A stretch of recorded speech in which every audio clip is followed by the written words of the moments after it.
গাজীপুরের কালিয়াকৈরে যানবাহনে ব্যবহৃত সিএনজি সরবরাহ করা হচ্ছে শিল্প কারখানাতে। এতে ঘন্টার পর ঘন্টা পাম্পে অপেক্ষা করেও চালকরা পাচ্ছেন না গাড়ির জ্বালানি। পাম্প কর্তৃপক্ষের দাবি, পাম্প থেকে কারখানায় গ্যাস সাপ্লাইয়ের নিয়ম আছে। অন্যদিকে প্রশাসন বলছে, ঘটনার সত্যতা পাওয়া গেলে ব্যবস্থা নেওয়া হবে। গাজীপুরের কালিয়াকৈর প্রতিনিধি কামাল হোসেন বিপ্লবের পাঠানো তথ্যচিত্রে আরও জানাচ্ছেন সাকিব আল হাসান। গাজীপুরের কালিয়াকৈরের প্রায় সবকটি সিএনজি পাম্পের চিত্র এমনই। পাম্পের বাইরে শত শত গাড়ির লাইন আর ভেতরে লোড করা হচ্ছে কারখানার কন্টেইনার।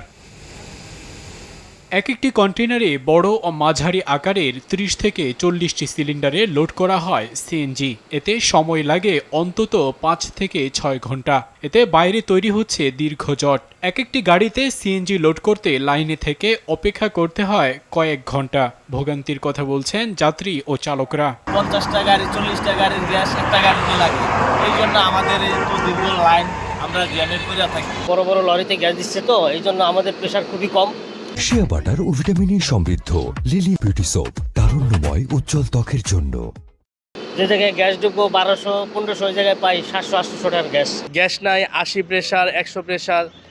আর অনবরত বলে যে বড় গাড়ি লাগছে, ওইটা বন্ধ না হওয়া পর্যন্ত আপনাদেরকে গ্যাস দেওয়া যাবে না। পাম্প ম্যানেজারের দাবি, পাম্পের সিএনজি সাপ্লাই করা যাবে যে কোনো খাতে। রেমিটেন্স পাইতেছে না, গার্মেন্টস ফ্যাক্টরি চলতেছে না। আর যদি লাইনে গ্যাস থাকে তাহলে এগুলো লাগবে না। পাবলিকেরও দিতেছি, আমরা এগুলো দিতেছি, আমরা সব গাড়ি দিতেছি। তবে ঘটনার সত্যতা পেলে পাম্প মালিকের বিরুদ্ধে ব্যবস্থা নেওয়ার কথা বলছেন উপজেলা নির্বাহী কর্মকর্তা। যদি এর সত্যতা থেকে থাকে, আমরা একটা তদন্তের মাধ্যমে দেখব এর সত্যতা রয়েছে কিনা। যদি সত্যতা থেকে থাকে তাহলে অবশ্যই তাদের বিরুদ্ধে ব্যবস্থা গ্রহণ করা হবে।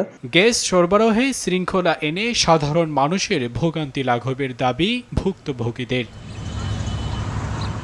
সাকিব আল হাসান, RTV।